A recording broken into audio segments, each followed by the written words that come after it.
Landscape photography is synonymous with filters. You'll see a lot of landscape photographers out there with complicated filter setups that they always take along with them, and there's a good reason for this. Filters are some of the best ways to modify the light that reaches your camera sensor. So let's dive into some of the specific concerns that you might have when picking a filter or filter system. When you're comparing options on the market, you'll notice that there are two main types of filters that you can buy. The first are rounded filters like this, which screw directly onto your camera's lens. At the same time, there are also square or rectangular filters that you would slide into a holder like this. Now, each of these two types has its pros and cons, which I'll talk about next. On one hand, rectangular filter holders like this one are useful for landscape photography for a few reasons. First, they let you stack filters more easily, particularly if you don't want to get vignetting with a wide or ultra-wide angle lens. At the same time, these also let you adjust the position of the filter within the holder, which allows for some more flexibility. Finally, a rectangular filter holder system lets you swap filters from lens to lens more easily, and this is just because you don't have to unscrew anything. However, these rounded filters also have their own benefits that can make them very useful for landscape photography. On one hand, they're smaller and lighter, and they're also typically less expensive. At the same time, you can still use a lens hood when you have filters like this, which is impossible with the larger filter holder system. So there's a place for both in a landscape photographer's bag. Another feature that you should pay attention to when you're trying to compare filters is the type of material that they're made out of. Now, the main difference here is between glass and resin filters.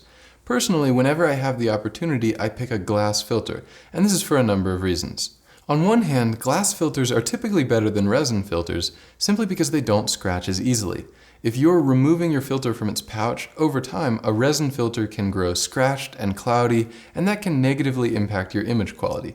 And also in terms of image quality, glass filters are just typically sharper than their resin counterparts. Finally, glass filters typically don't have the same color cast problems that a resin filter might have, and this is when you take a picture and an artificial color is introduced to the scene by a poor quality filter. Now, it is true that glass filters might be prone to breaking more easily than resin filters, but for me that concern is secondary to image quality. So now that you know the differences between glass and resin filters, what specific types of filters should you buy for landscape photography? Well, there are some types of filters that you might not need for landscape photography. Perhaps they can be simulated in post-production, but others are essential, and I'll cover those concerns next. There are some types of filters that you might not need to worry about for landscape photography. The most obvious example is a color filter. And this could be something like a warming or a cooling filter that a film photographer might use to add more orange or blue to their photo. But with digital photography, you'll typically be able to just adjust the white balance setting in post-processing to exactly the same effect. Another type of filter that you might be able to simulate in post-processing is a neutral density, or ND filter. And this type of filter can be useful for landscape photography. Specifically, it blocks some of the light that reaches your camera sensor, which lets you use longer shutter speeds of 30 seconds, a minute, 2 minutes, even when it's bright outside. So if you're trying to show motion in your subject, maybe moving clouds or waves crashing ashore, you might want to use this type of filter. Now, the neutral in neutral density means that this type of filter isn't supposed to have a color cast. Now, cheaper neutral density filters, or those made out of resin, still might, and that's why when you're searching for one, you should make sure to get one of the higher quality options on the market. At the same time, you can get a good ND filter that screws onto your lens, or a good quality ND filter that fits in a filter holder. There's no real difference here. So how can you simulate the effects of an ND filter in post-processing? Specifically, if you're out in the field and you don't have an ND filter, you can take a number of more typical shutter speed exposures over the course of maybe a minute or two. Then you take all of those photos and bring them into post-processing software like Photoshop. When you combine them, the final photo will demonstrate all of the motion that occurred in the scene throughout that 1 or 2 minute interval. Now, clearly this method has some flaws. On one hand, you end up filling up your memory card more quickly simply because you have to take so many photos. On the other hand, it can just take some time to combine them all in Photoshop, and it might not always work out perfectly. So personally, that's why I do actually use ND filters in the field, and I know that a lot of other landscape photographers are similar. A similar type of filter is known as a graduated neutral density, or GND filter, and these can also be very useful for landscape photography. Specifically, unlike a regular ND filter, a graduated neutral density filter is only dark on part of the filter's range. So what this looks like in practice is a filter that might be dark on the top half and transitions either softly or abruptly to being completely clear on the bottom. Now for landscape photography, this can be very useful if you're taking pictures where part of the image is significantly brighter than the other, and you want to make the dynamic range of the image possible for your camera sensor to capture. When you're looking for a graduated neutral density filter, it helps to pay special attention to two things. First, how soft or harsh is the filter's gradation? And second, how dark is the darkest point on the filter? Now in terms of the filter's transition, it's important that you get something that looks natural. If you have a soft transition from top to bottom, then you'll end up with photos where it's not obvious that you actually used a filter. For that reason, I typically recommend a soft graduated ND filter to most landscape photographers. But it's important to point out that if you're using a telephoto lens, you might be zooming in to such a small portion of the filter that a soft ND filter won't even have any difference between the top and bottom of the frame. In that case, I recommend using a hard ND filter instead. So if you do plan to use an ND filter with telephotos and with wide angles, it could just be a good idea to get both. The other point to pay attention to when you're searching for a GND filter is how dark the darkest point on the filter is. And this could be something like 2 stops of light, 3, 4, or on some extreme filters, maybe even more than that. Now personally, because I always want my photos to look as natural as possible, I typically don't go more than a 2 or maybe 3 stop GND. And this is because if your sky looks darker than your foreground, the final photo just won't look very realistic.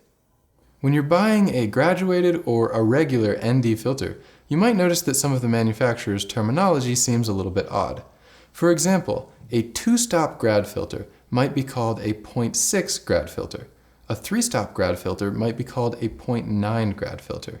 Or a 10-stop ND filter could be called a 3.0 ND filter. Essentially, whatever number the manufacturer gives, just divide it by 0.3, and you'll end up with the number of stops of light that ND filter blocks.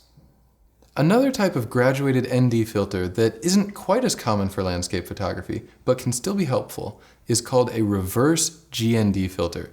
And in this case, you'll end up with a filter that starts at a medium darkness, increases in darkness as it goes down, and then has a very sharp transition from dark to clear. And this type of GND filter can be useful for certain landscapes. Specifically, if the sky is brighter near the horizon and darker up above, then you might want this filter to balance it out. Say if the sun is setting and there are some darker clouds right above it. You'll find that GND filters, like all other types of filters, can be screwed onto your lens, or they can be used as part of a rectangular filter holder system. And more than any other type of filter, it's useful to have a GND that works with a filter system. And this is because it gives you the utmost flexibility. If you just have a GND filter that screws onto your lens, the transition from dark to light will occur right in the middle of the photo. And this doesn't give you very much flexibility in terms of your composition. Instead, if you have a GND that works with a filter holder, you can move it up and down as you please. You might be wondering if you can simulate the effects of a GND filter in post-production. And in many cases, the answer is yes. Specifically, if you're photographing a scene that doesn't have an extreme dynamic range, you might be able to just do away with the GND filter, take a photo, and selectively darken portions of the photograph in post-production. Or even if you are photographing a scene that has an extreme dynamic range that you can't capture in a single photo, you still might not necessarily need to use a GND filter. Instead, you can use a technique that's known as HDR, or High Dynamic Range Photography. And in this case, you take a series of photos from dark to light and then combine them in post-production to create a pleasing image. Personally though, I still like using GND filters for the simple reason of getting it right in camera. It's always best to do everything correctly in the field. On one hand, that saves you time when you're post-processing, but more than that, it's best to know that you've solidified exactly the photograph that you want, rather than hoping that you can put together a series of exposures properly when you get back home. Ultimately, this is why I and many other landscape photographers love having GND filters as a part of their kit. There's one type of filter though that absolutely can't be replicated in post-production, and that's the polarizing filter.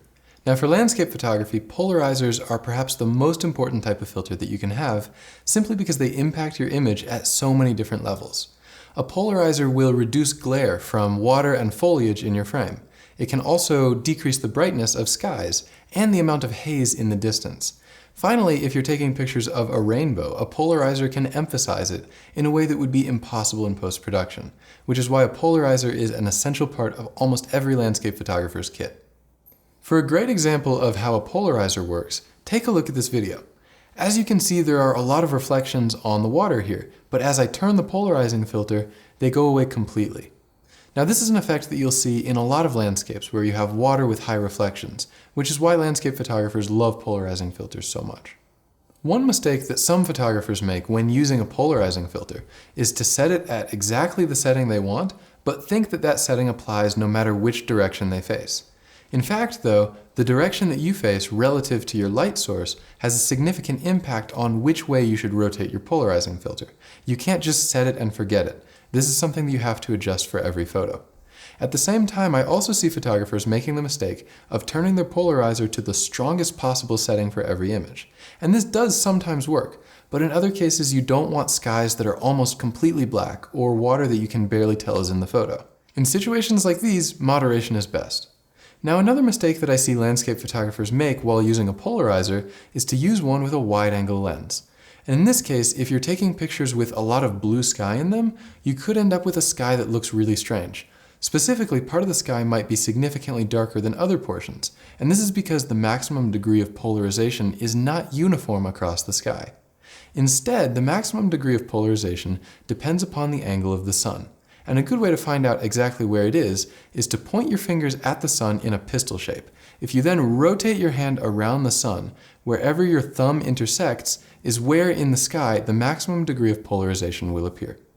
Like all types of filters, you can buy polarizers that screw onto your lens or square-shaped polarizers that fit into a filter holder system. And something odd that you might notice when you're buying a polarizer is that both of these options, one that's square-shaped and one that's rounded, could be called circular polarizers. And this doesn't refer to the physical shape of the filter, instead it refers to the type of polarization that it employs. So if you come across circular polarizers of different shapes, they do exactly the same thing, and that's what we've been talking about this whole time. If you're thinking of purchasing a rectangular polarizer to fit with a filter holder system, keep in mind that you might not be able to rotate the polarizer independently of the other filters in the system. Specifically, if you've got a graduated ND filter and you're trying to take a picture where it's parallel to the horizon, you probably won't be able to rotate the polarizer to exactly the degree that you want, and this can be a pretty significant problem. Ideally, you would pick a holder system that allows you to rotate the polarizer however you want without moving the other filters that are attached. These days, there are some filter holders on the market that allow you to screw in a polarizer and rotate it independently, maybe with a lever on the back of the filter holder, without changing the position of the other filters. And this is ideal for landscape photography, just because it gives you as much flexibility as possible. Next up are clear filters, and these have kind of an interesting history. Initially, when they were introduced, they weren't called clear filters, they were called UV filters, and their goal was to eliminate UV light, which was a fairly common problem in film photography. Specifically, in certain scenes, you would take pictures and you would notice kind of a thin haze across your images. So these UV or haze filters cut out on that. But digital cameras today have a built-in UV filter inside of the camera, so a UV or haze filter isn't necessary. Instead, nowadays, these filters are solely for protection. For example, say that you're taking pictures in windy, sandy conditions where it's possible that sand might get onto the front element of your lens. If that's the case and you try to clean it, say with a microfiber cloth, you might end up wiping the sand into the front element of the lens and scratching it or the delicate coatings on top. However, if you instead had a clear filter, then maybe you would end up damaging the filter, but that could just be a fraction of the total cost of the lens. So in cases like these, it can be very helpful just to use it for some extra protection. In addition to just protecting the front element of your lens, clear filters have other uses for landscape photography as well. For example, say that you're out taking pictures at a waterfall, and beads of water are landing on your lens. Now this won't damage the front element, but having a modern clear filter can actually help. Specifically, some clear filters these days have a fluorine coating on the front that repels water, and if that's the case, you can end up getting cleaner images. Still, unless you're shooting in relatively harsh conditions like these, I don't recommend defaulting to a clear filter. And the reason is simple. A clear filter will never add to your image quality. Instead, if you don't take care of your filter, or if you're using one that isn't up to modern standards, or even if you're shooting into the sun with a good filter, you might end up with significant image quality problems. In situations like these, a clear filter will almost always do more harm than good. At this point, I've talked about the most important filters for landscape photography and when you might want to use them. But there are some filter considerations that apply no matter which type you're trying to buy. For example, the thickness of the filter. Take a look at these two polarizing filters. As you can see, this polarizing filter is significantly thinner than this one, and that's just the way that it was designed. Now when it comes to polarizing filters or even any other types of filters, for landscape photography you always want to pick the thinnest possible option. And this is because it could cause vignetting. If you're using this filter on a wide-angle lens, you could actually see parts of the filter in your photo, and obviously that would be a problem. So for that reason, unless you have a specific need, I would highly recommend picking the thinnest possible filters for landscape photography. Another important consideration, no matter which filter you buy, is the type of coating that it employs. Specifically, you'll want a filter that is multi-coated, as opposed to single-coated or not coated at all. And in this case, multi-coating is very important to landscape photography for a few reasons. For one, multi-coating is useful because it improves the transmission of your filter by reducing internal reflections. At the same time, multi-coating also makes your filter less prone to scratching and also repels water and dust more easily. So for landscape photography, getting a multi-coated filter is an absolute must. When you're picking a filter, perhaps the most important consideration is the quality of the glass.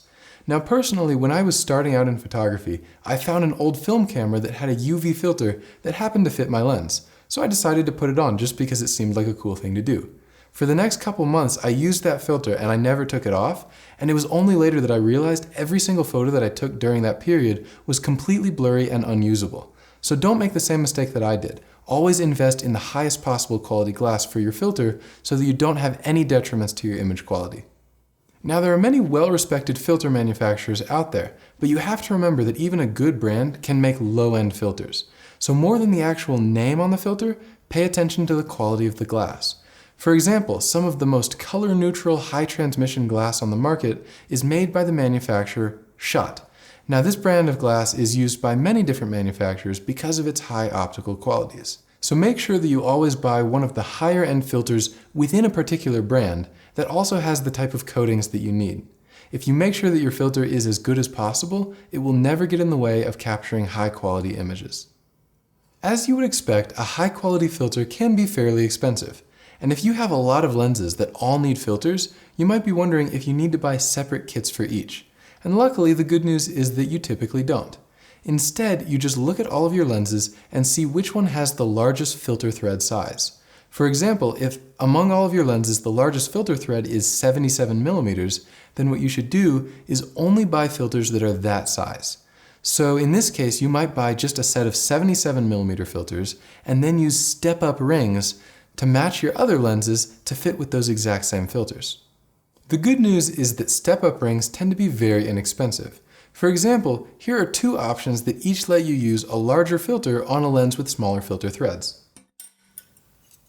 On one hand, you might have a step-up ring that goes directly from the smaller filter thread size to the larger filter thread size, something like a 62 to 77mm step-up ring. In this case, you would want one of these rings on every single one of your lenses, and you wouldn't take it off, just so that you'd be able to attach the larger filter to all of them without any hassle. The alternative is something like this. Now here I have a series of step-up rings connected to each other, each one being one step larger than the one prior. The benefit here is that I can attach a filter to the top filter threads and then unscrew the bottom filter threads to match whatever lens I'm using.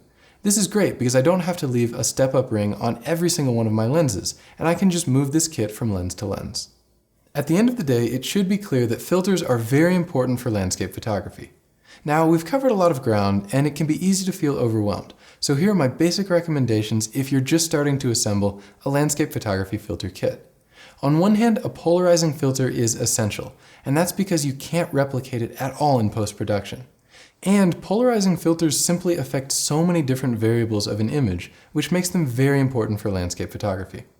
Now the other filter that I'd recommend is a graduated neutral density filter. And in this case, it's important if you come across high contrast situations with a lot of dynamic range and you want to get everything right in camera. Ultimately, if you pick a high quality filter from a well-respected manufacturer, your image quality will never suffer.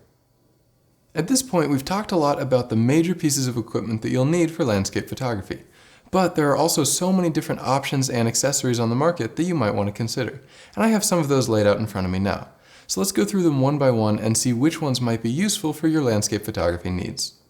First up are remote shutter release cables, and these can be very useful for landscape photography. Specifically, if you're trying to use a shutter speed that's longer than what your camera natively allows, one of these cables is perhaps the best option available. At the same time, you can also use a remote shutter release cable just with the simple goal of reducing camera shake. And this would be if you're just pressing down on the shutter release button on your camera, you might end up introducing some unwanted blur. Now personally, I don't really use cable releases for that purpose, just because my camera has built-in options to reduce shake. But if you want that option, then it is available. The next item I have on this table is just a lens cleaning kit. And this is one of the most basic accessories that any photographer should have, because you will end up getting dust or water on the front element of your lens or your filter, and you'll need to clean it off or else they'll appear in your photos. Now the other basic item that I have here is a flashlight, and this is very useful whenever you're taking pictures at night. On one hand, just to see where you're going, but also to light paint in the scene if that's something that interests you, or to shine a light on something just to make it easier to focus. The next two items I have here are for somewhat more specialized uses, but they could still be important for your landscape photography. First, I have just a basic panoramic kit comprised of a panning attachment for your tripod and a no parallax point slider. Second, I have a lightning trigger, and this is the type of thing that you can just attach to your camera's hot shoe and it automatically triggers your camera to take a picture whenever a lightning strike is detected nearby. The next accessory that I have is something that would be useful if you're traveling out of country, and this is just a basic travel adapter. It's the type of thing that lets you charge your laptops, camera batteries, and anything else, regardless of where in the world you are. As you can see, I also have a watch on the table, but this isn't just a typical watch. It also has a built-in GPS. And if you've ever been out taking pictures and you feel like you're getting lost, or you don't know where the path is, you'll know how important a device like this can be. Now don't think that your phone can replace something like this, for a couple of reasons. First, if you're out in the middle of nowhere, you might not even have enough cell coverage to download a map of where you are. And phones also have very poor battery life. Something like this, though, can last for a long time on just a single charge. Speaking of charging, another important accessory, particularly if you're traveling, is just a battery pack. Now something like this can be used to charge this same watch, or your phone, or if your camera batteries can be charged via USB, you can use it for that as well. Chances are that you might be shooting with a camera that can't be charged via USB.